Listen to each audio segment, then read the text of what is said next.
भिवंडी. पहिल्याच बॉलवरती मात्र इथे चान्स घेण्याचा प्रयत्न केला गेला. फिल्डर तिकडे पोहोचलेत. वन बाउन्स बॉल मात्र गॅपमध्ये ट्रॅव्हल होतोय आणि चांगल्या प्रकारे रचलं गेलं. या बॉलवर मात्र एक चांगला परफेक्ट टायमिंग आणि आकाश झांगीरच्या बॅटमधून आकाश दाखवणारा 6 रनसाठी परफेक्ट. पवनने पहिल्या 2 ओव्हरमध्ये बॅटिंग केली, पण आकाशने आता बॅटचा फ्लो ओपन केला गेलाय आणि आकाशला माहिती आहे ग्राउंडवर खेळण्याची वेगळी मजा आहे.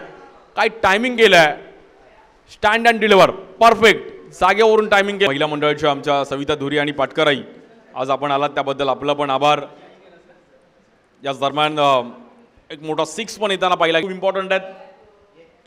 या बॉलवर आकाशने मात्र पुन्हा एकदा आकाश दाखवलं आणि ह्या बॉलवर देखील आपण पाहिलं तर 6 रनसाठी इट्स अ 6. रन झालेत 84 रन. आकाश झांगडची एक धुवाधार बॅटिंग. पवन केनेचं चांगला स्टार्ट. बिलालचं मध्यंतर पाहिलं गेलं, बिलालने पण चांगलं येऊन